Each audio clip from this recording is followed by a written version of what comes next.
Welcome to a journey across continents to discover 5 of the world's most magnificent UNESCO World Heritage Sites, where the majesty of nature meets the artistic genius of mankind, where ancient stone tablets whisper stories of emperors and artisans, and where every sunset adds a different masterpiece to timeless architecture.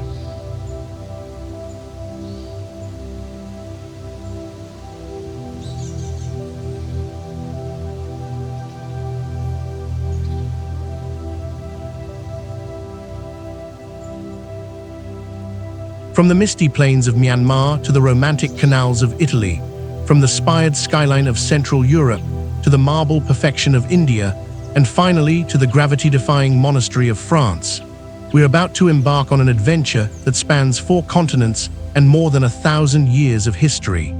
These aren't just tourist destinations, they're living museums, cultural treasures, and testament to human creativity and devotion.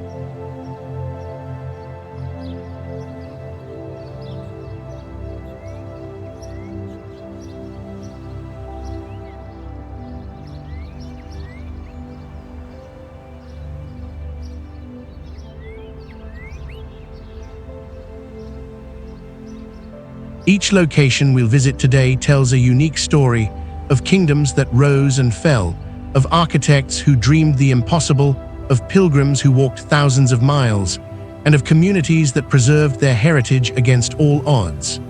You'll discover hidden secrets, architectural marvels, and cultural traditions that have survived wars, floods, and the relentless march of time.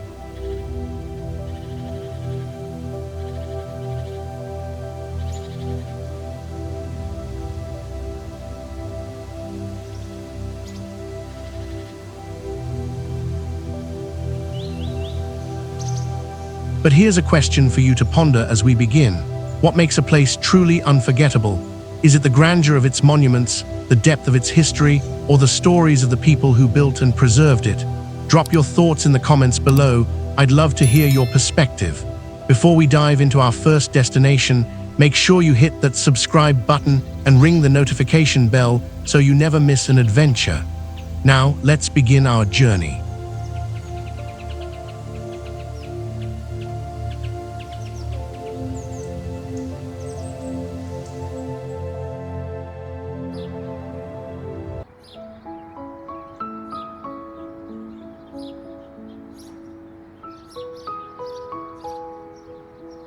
Bagan, Myanmar.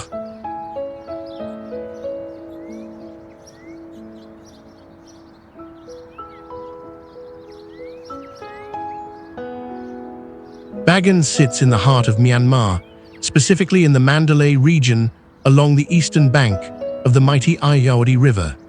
This ancient city sprawls across approximately 16 square miles of relatively flat terrain in central Myanmar, positioned in what's known as the dry zone of the country.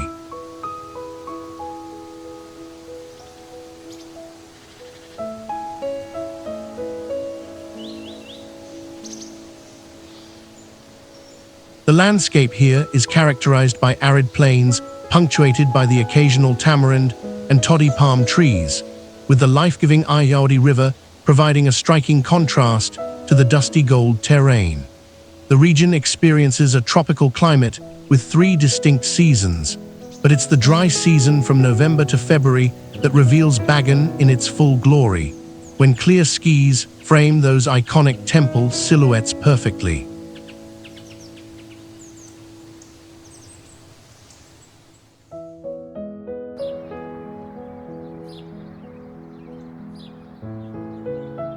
The story of Bagan begins in the 9th century, but it was during the 11th to 13th centuries that this plain transformed into one of the most remarkable religious and cultural centers in Asia. King Anarata, who unified Myanmar and established the pagan kingdom in 1044, sparked what would become a temple-building frenzy that lasted over 2 centuries.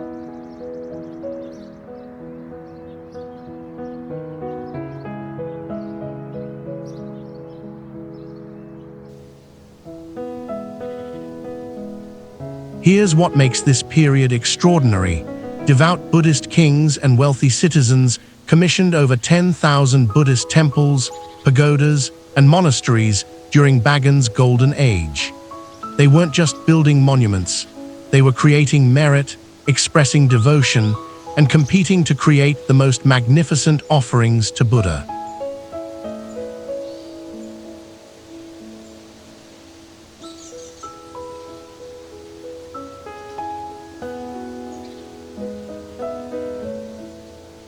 The architectural evolution you'll witness here tells the story of Myanmar's cultural development.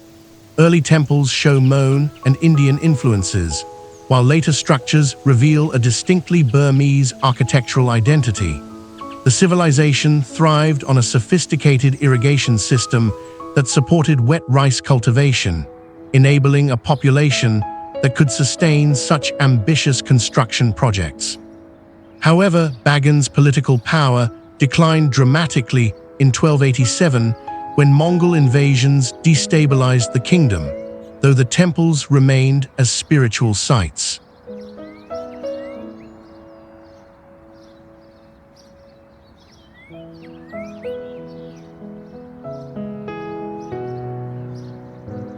Walking through Bagan today feels like stepping into a sacred outdoor museum where spirituality still pulses through the landscape. The approximately 2,200 surviving temples and pagodas each have their own character and story.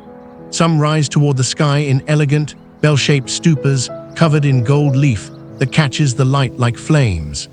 Others are massive tiered temples you can climb, offering panoramic views that photographers would sell their souls for. The interiors often harbor ancient murals depicting Buddha's life stories, fading frescoes that have witnessed centuries of prayers.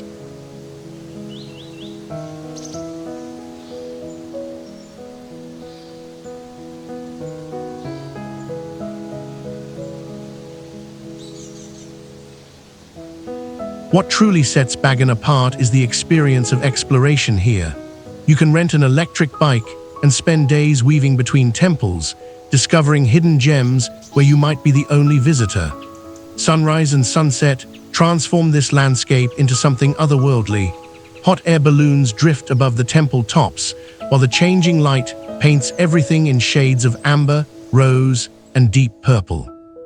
Local communities still practice Buddhism devoutly, and you'll often encounter monks in saffron robes walking ancient pathways or see offerings of fresh flowers placed at temple entrances.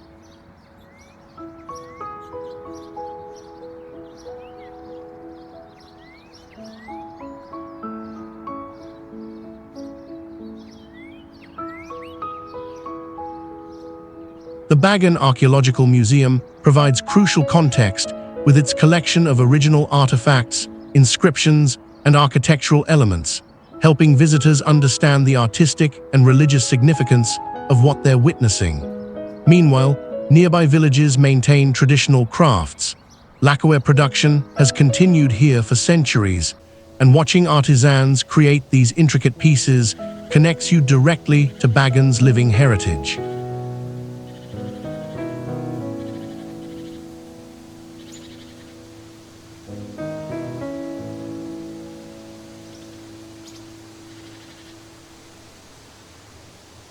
Bagan represents one of humanity's most impressive displays of religious devotion translated into architecture.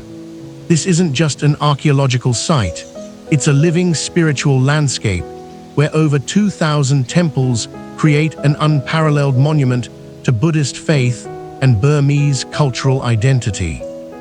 The geographical setting along the Ayeyarwady River, the historical development under successive kings from the 11th to 13th centuries, and the remarkable preservation of these structures make Bagan an irreplaceable window into Southeast Asian civilization.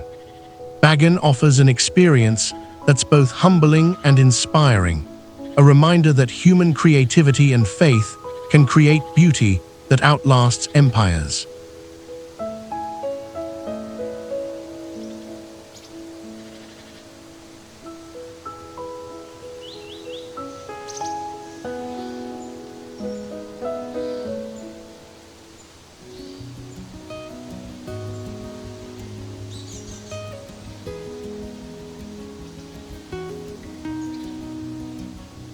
Venice and its lagoon, Italy.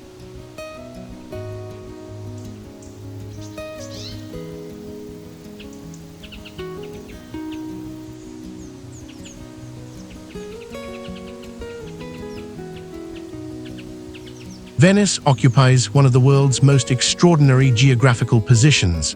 It's built on 118 small islands within a shallow lagoon in the Adriatic Sea, off the northeastern coast of Italy.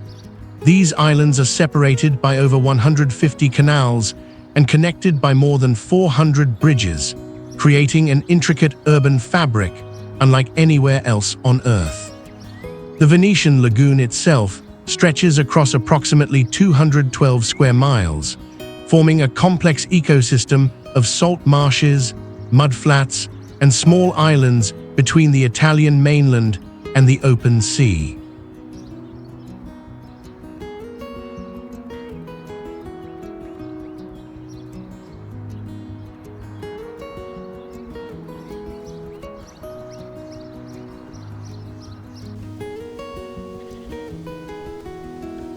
This location was chosen deliberately by refugees fleeing barbarian invasions in the 5th and 6th centuries. The marshy, difficult-to-navigate lagoon provided natural defense.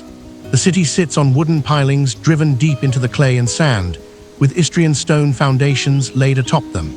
Venice essentially floats on a forest of these wooden stakes, millions of them, made primarily from alder trees that harden like stone when submerged underwater.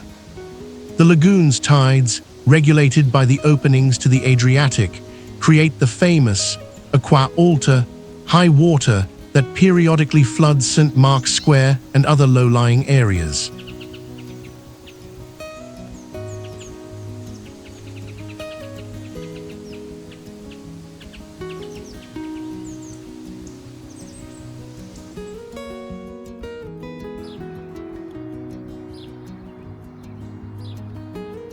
Venice's transformation from a collection of marshy refuge islands into one of history's most powerful maritime republics is a testament to human ingenuity and ambition.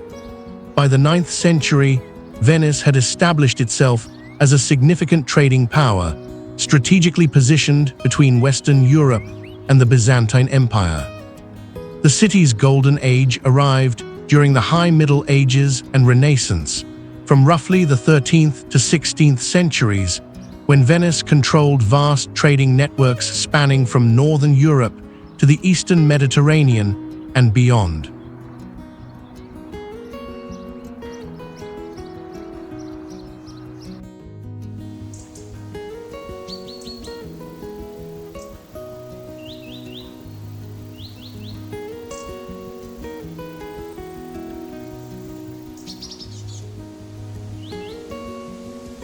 The Republic of Venice, governed by an elected doge and a complex system of councils, maintained independence for over 1,000 years, an extraordinary political achievement.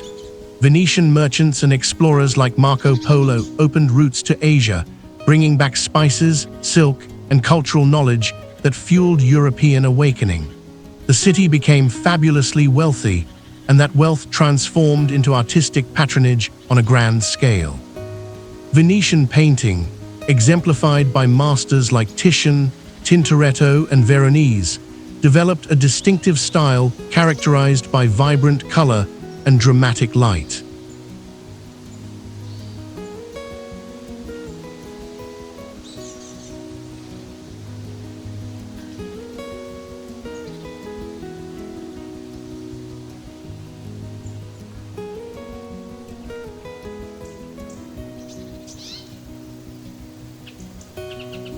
Venice's cultural influence extended far beyond commerce and art. The city pioneered musical developments. Venice's orphanages employed composers like Vivaldi, whose music echoed through church walls.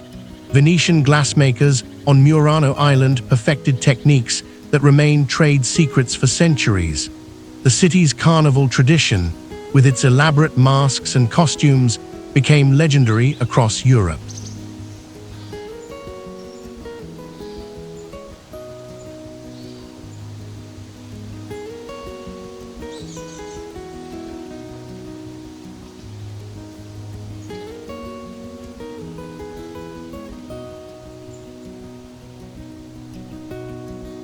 Exploring Venice today means navigating a city that functions as both a living community and an open-air museum of staggering beauty. The Grand Canal, Venice's main waterway, curves through the heart of the city, lined with palaces representing 7 centuries of architectural evolution from Byzantine to Baroque. Taking a Vaporetto water bus down this aquatic boulevard offers a constantly changing tableau of facades, some still vibrant with color, others softened by time into romantic decay.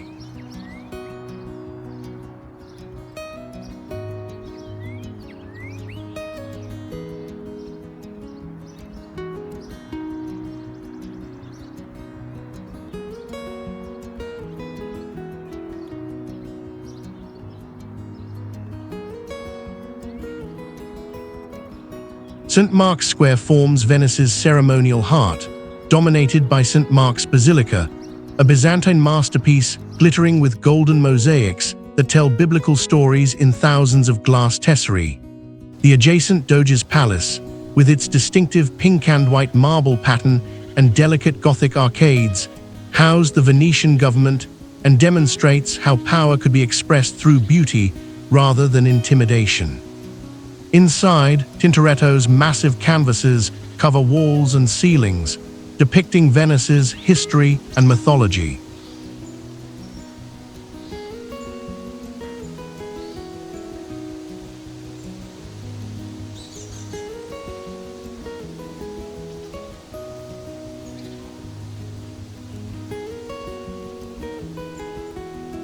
But Venice's magic truly reveals itself in the smaller canals and quiet squares away from the tourist thoroughfares.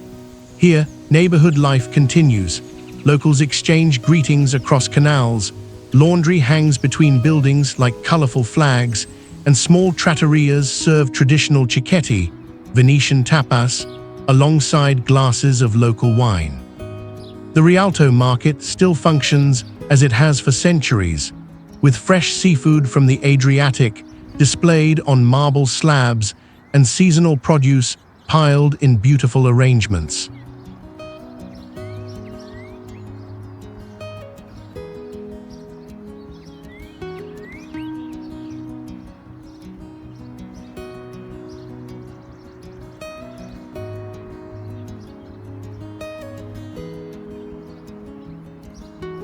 Venice faces serious challenges today.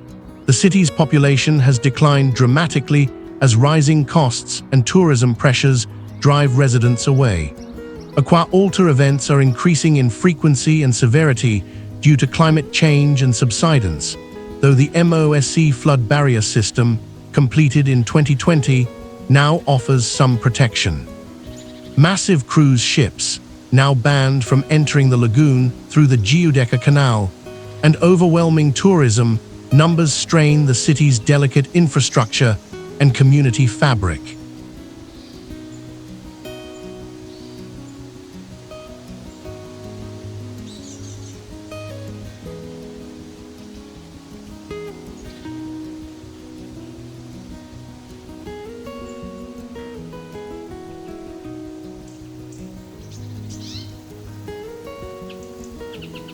Venice stands as one of humanity's most audacious urban creations, a city built on water through sheer determination and engineering genius, which rose to become a cultural and commercial powerhouse whose influence shaped European history.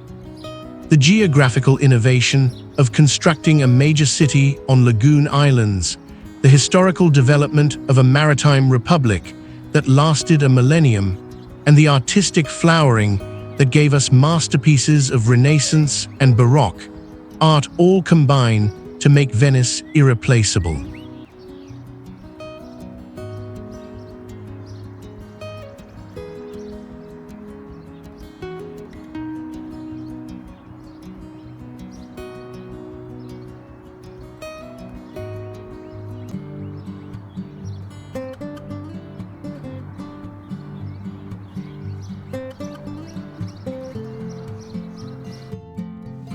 Historic center of Prague, Czech Republic.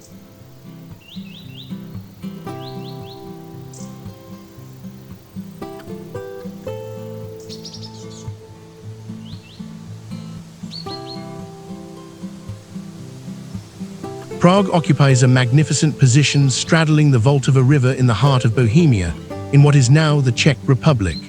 The city spreads across rolling hills and valleys, with the historic center dividing naturally into distinct districts on both banks of the river. On the left bank, the Hradčany and Malá Strana, lesser town districts climb the hills, crowned by Prague Castle, one of the largest castle complexes in the world. On the right bank, the Old Town, Staré Mesto, and New Town, Nové Mesto, spread across relatively flat terrain.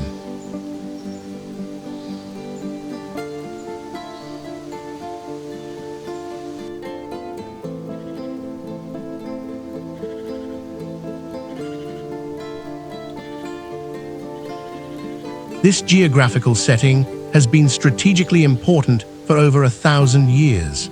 Prague sits at the crossroads of major Central European trade routes, controlling access between Western Europe, the Baltic regions, and the Byzantine-influenced East. The Vltava River provided transportation and commerce, while the surrounding hills offered defensive advantages. The city's position in a basin creates distinctive weather, cold winters with snow that transforms the city into a fairytale scene, and warm summers when outdoor cafes fill with life.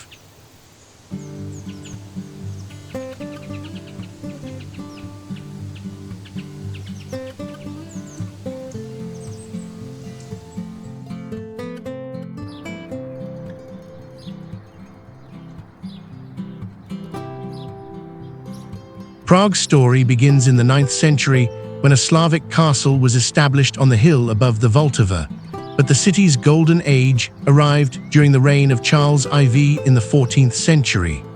Charles, who became Holy Roman Emperor, transformed Prague into the imperial capital and one of Europe's most important cultural centers.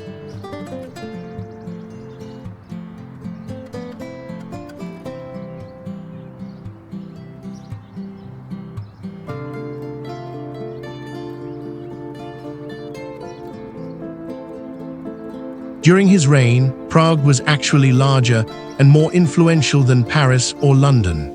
Charles founded Central Europe's first university, Charles University, in 1348, commissioned the Gothic St. Vitus Cathedral that dominates Prague Castle, and built the iconic Charles Bridge, connecting the castle district with the Old Town.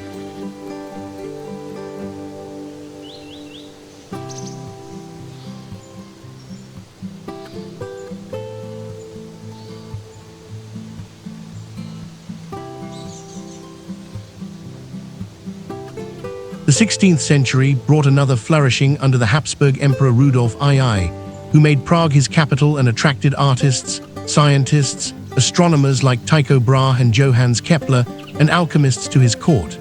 This period gave Prague its distinctive Renaissance and early Baroque character. The city's Jewish quarter, one of Europe's oldest, developed its own rich cultural tradition, producing scholars, rabbis, and the legend of the Golem.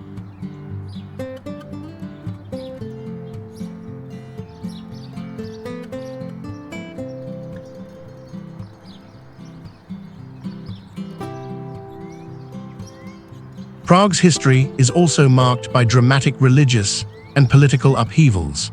The city witnessed the beginning of Protestant Reformation movements that preceded Martin Luther, experienced the devastation of the 30 Years' War, and later endured the darkest chapters of 20th century European history, Nazi occupation during World War II, and 4 decades of communist rule. Yet remarkably, Prague's architectural heritage survived largely intact, making it one of Europe's best preserved historic cities.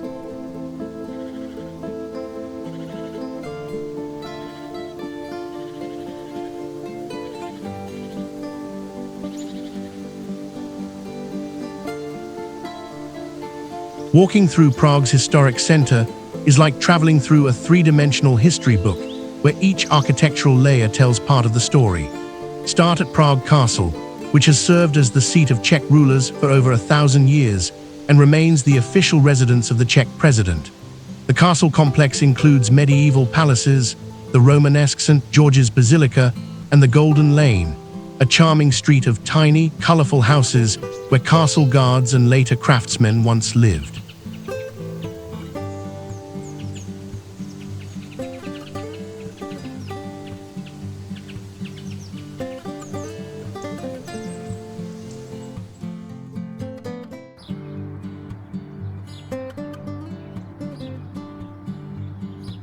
Descending from the castle through the Baroque splendor of Mala Strana, you'll cross the Charles Bridge, Prague's most iconic landmark. This 14th-century stone bridge, lined with 30 Baroque statues of saints, offers stunning views of the city from every angle.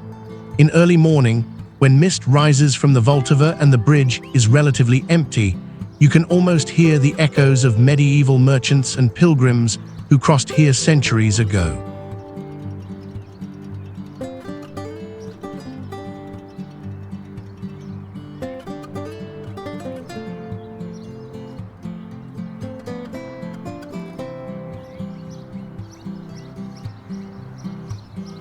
The Old Town Square represents the beating heart of historic Prague. This magnificent space showcases architectural styles from Romanesque to Baroque, surrounding the Gothic towers of the Church of Our Lady before Tin. Every hour, crowds gather beneath the medieval astronomical clock, Orloj, on the Old Town Hall Tower. Installed in 1410, it's the world's oldest astronomical clock still in operation, featuring a procession of apostles and allegorical figures marking each hour.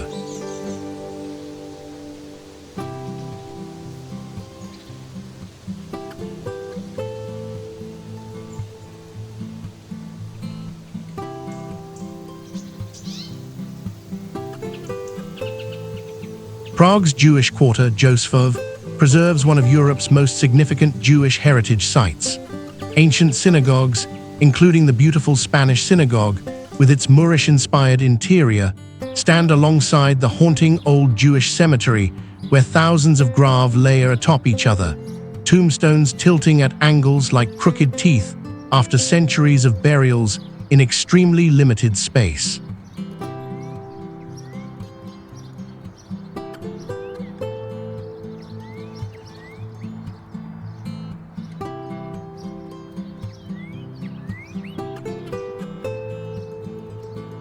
Prague represents one of Europe's most complete architectural time capsules, where Gothic, Renaissance, Baroque, and Art Nouveau styles coexist in harmonious beauty along cobblestone streets largely unchanged for centuries. The geographical advantage of its position on the Vltava River in Central Europe, the historical importance as an imperial capital under Charles IV and Rudolf II, and the miraculous preservation of its architectural heritage through wars and political upheavals make Prague invaluable to understanding European cultural development.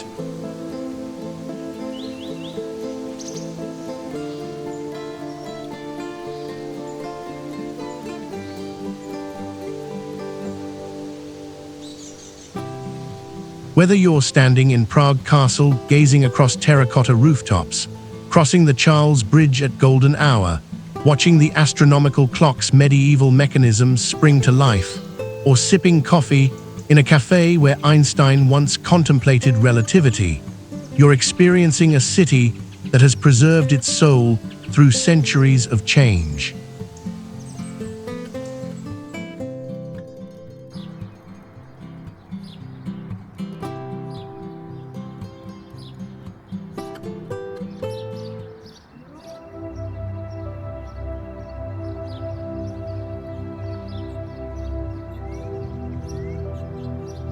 Taj Mahal, India.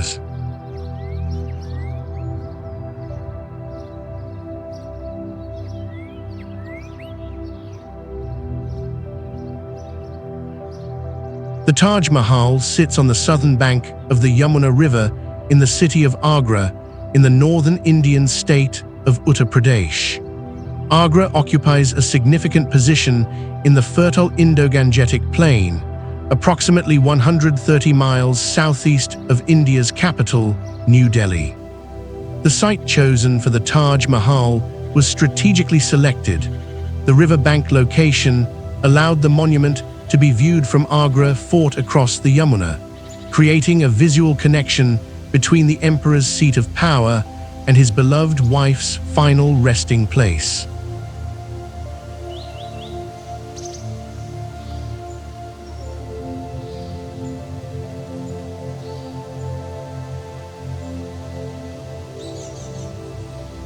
The climate here is characterized by extreme variations, scorching summers where temperatures soar above 110 degrees F, a monsoon season bringing needed rain and dramatic skis, and mild winters that offer the most comfortable visiting conditions.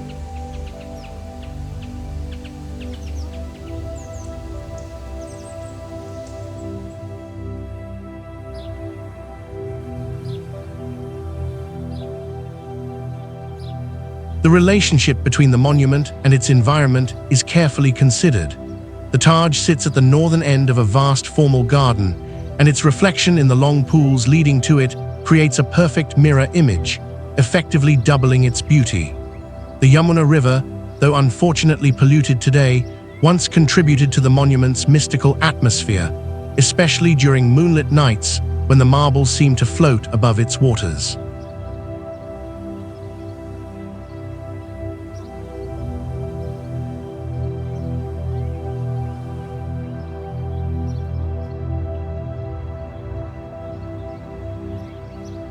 The Taj Mahal's story is one of the world's most famous love stories, though it's rooted in historical fact rather than legend.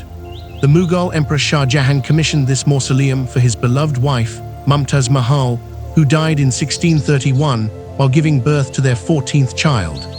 Devastated by grief, Shah Jahan determined to create a monument that would honor her memory for eternity and demonstrate the depth of his love in a way the world would never forget.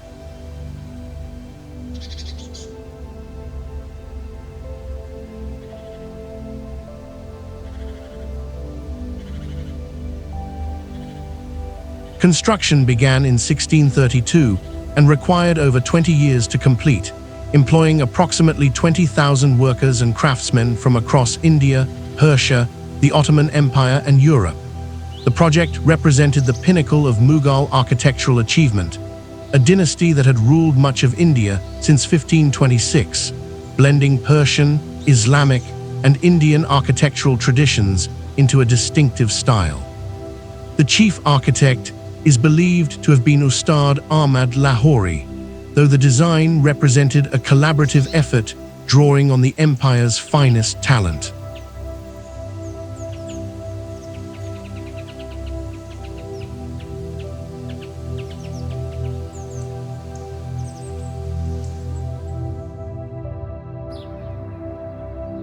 The materials themselves tell a story of the Mughal Empire's vast reach and wealth. The main structure is built from white Makrana marble, quarried in Rajasthan and transporting to Agra by over 1,000 elephants. 28 different types of precious and semi-precious stones, including jade, crystal, lapis lazuli, amethyst, and turquoise, were inlaid into the marble in intricate floral patterns using the Pietra dura technique.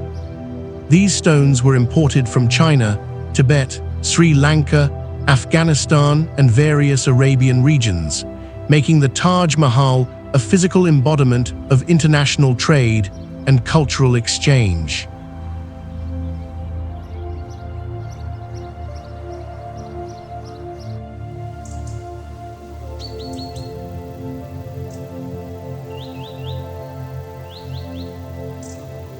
The Taj Mahal represents the culmination of Indo-Islamic architectural development, incorporating elements from Persian, Turkish, and Indian traditions into a perfectly harmonious whole.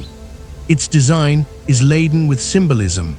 The 4 minarets represent the 4 rivers of paradise mentioned in the Quran, while the overall layout reflects Quranic descriptions of paradise as an enclosed garden with flowing water.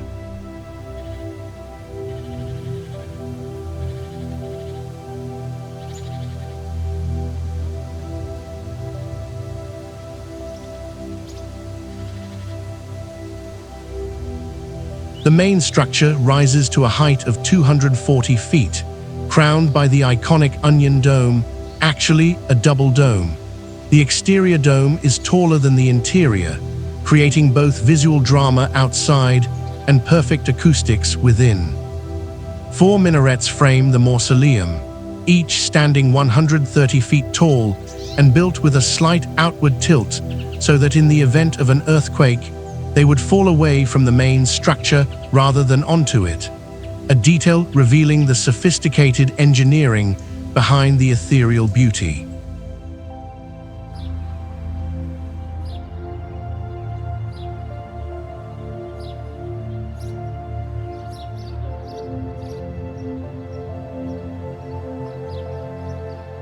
The marble surfaces are far from plain. The walls feature exquisite calligraphy, Quranic verses inlaid in black marble, decreasing in size as they ascend to create a perfect visual proportion when viewed from ground level. The Pietra Dura inlay work is breathtakingly intricate, stylized flowers composed of dozens of semi-precious stone pieces, creating designs that seem impossibly delicate for stone. The marble itself changes character throughout the day as light shifts across its surface, appearing to glow from within.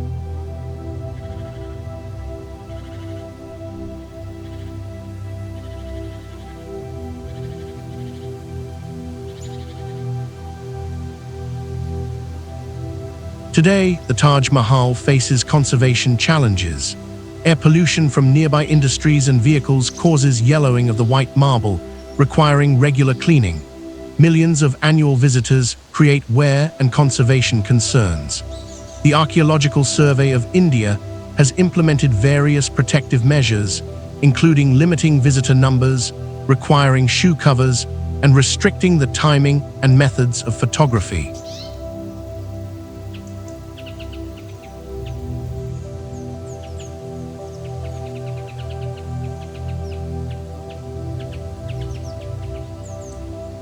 The Taj Mahal transcends its function as a tomb to become a universal symbol of love, beauty, and human artistic achievement.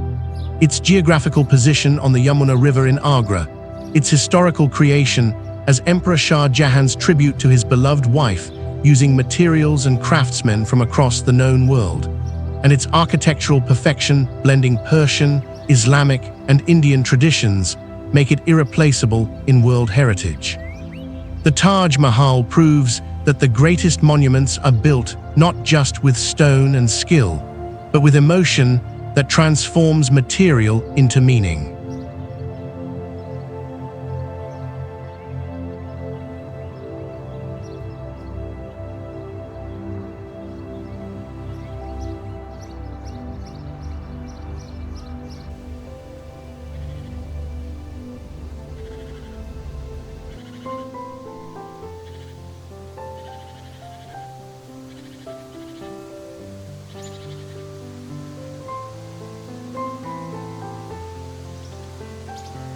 Mont-Saint-Michel, France.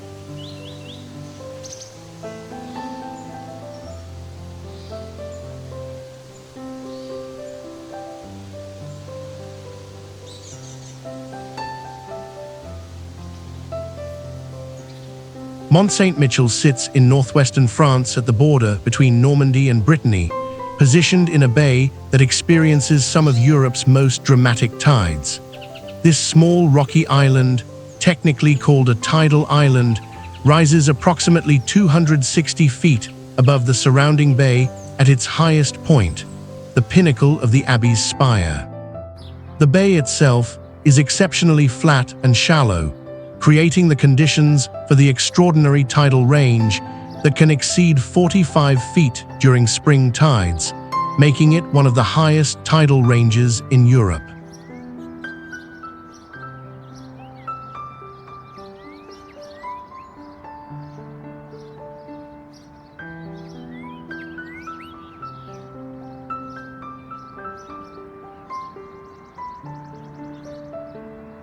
The tidal phenomenon here is truly spectacular. During low tide, the sea retreats up to 9 miles from the island, exposing vast expanses of sand and mud flats that stretch to the horizon. Then the tide returns, and the descriptions of it arriving at the speed of a galloping horse aren't exaggeration. The water can advance remarkably quickly across the flat bay, surrounding the island and making it accessible only by the causeway or bridge. This twice-daily transformation between island and peninsula has shaped both the island's defensive importance and its mystical reputation throughout history.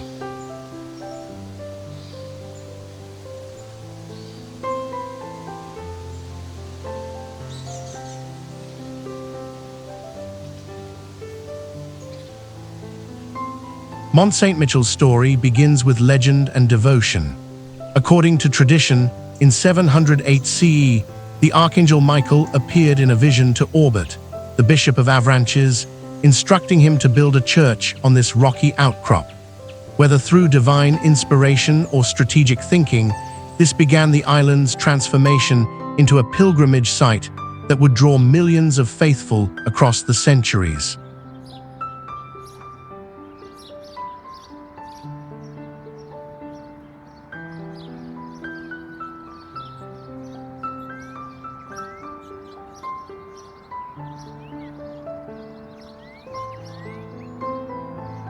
The Benedictine Abbey was established in the 10th century, and throughout the Middle Ages, Mont-Saint-Michel grew in importance as both a pilgrimage destination and a virtually impregnable fortress. The island's strategic position and natural defenses, surrounded by water during high tide and approached through treacherous quicksand and fast-moving tides at low tide, made it a powerful defensive position. During the 100 Years' War between France and England, 1337–53, Mont-Saint-Michel was one of the few fortified positions in northern France that never fell to English forces, despite multiple sieges.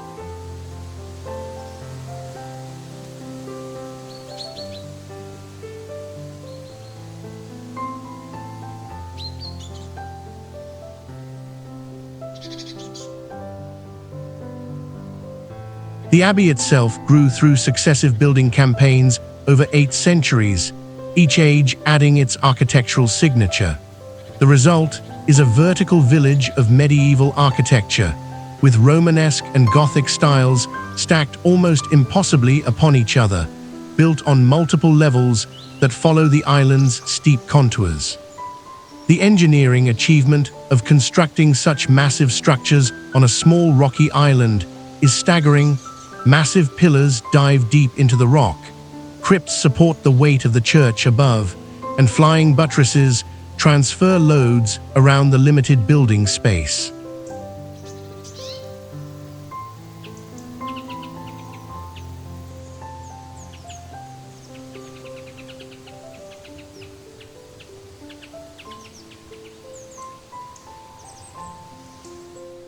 Mont-Saint-Michel became known as the Wonder of the West during medieval times, attracting pilgrims who made dangerous journeys across the bay, guided by locals who knew the safe paths through shifting sands and quicksand. The pilgrimage route to Mont-Saint-Michel became one of medieval Europe's important spiritual journeys, along with routes to Jerusalem, Rome, and Santiago de Compostela.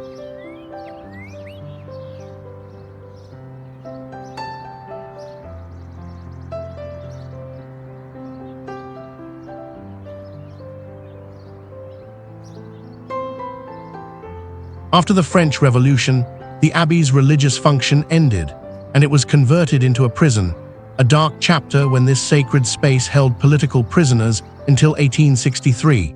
In the late 19th century, preservation efforts began, and Mont-Saint-Michel was among the first properties recognized when France established its historic monument system. The abbey returned to its spiritual roots in 1966, when a religious community was re-established.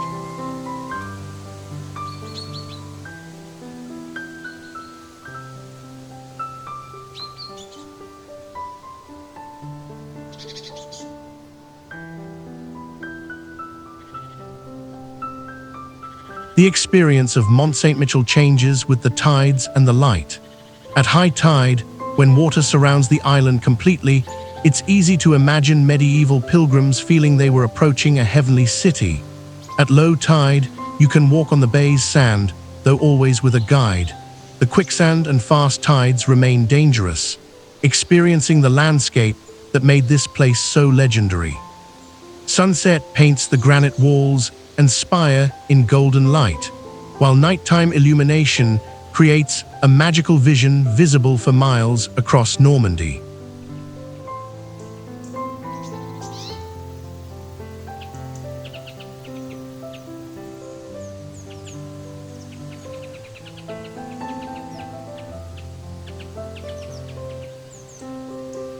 Mont-Saint-Michel represents a perfect union of spectacular natural setting and human architectural ambition, a place where medieval builders created a vertical city of faith on a tiny granite rock sculpted by some of Europe's most dramatic tides. Its geographical position in the bay between Normandy and Brittany, with tidal ranges that isolate and reveal it twice daily, its historical development from 8th century vision to medieval pilgrimage destination and unconquerable fortress, and its architectural achievement of building a massive Gothic abbey on a small rocky island make Mont-Saint-Michel one of France's most extraordinary treasures.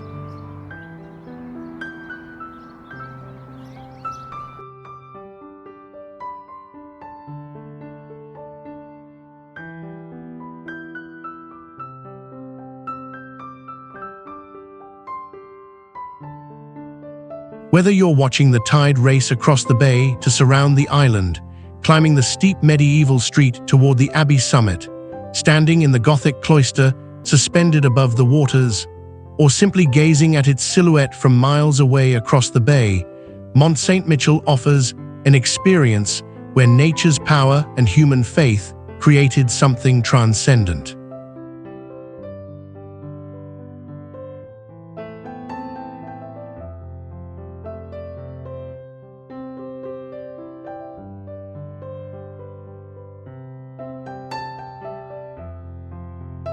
Five extraordinary UNESCO World Heritage Sites, each one a treasure trove of human achievement, natural beauty, and stories that span centuries.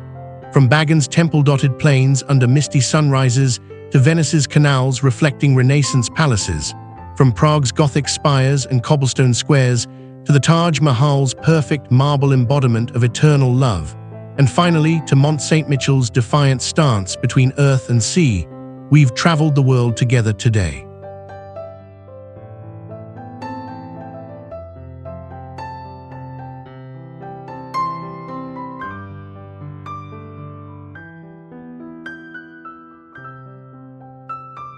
What strikes me most about these places isn't just their beauty, though they are indeed beautiful beyond words. It's their resilience. Each has survived wars, natural disasters, political upheavals, and the simple wear of time. They've endured because people, sometimes monks, sometimes kingdoms, sometimes just passionate individuals, decided these places mattered enough to protect. That's a lesson worth remembering. The things we cherish require our active care. Beauty doesn't preserve itself.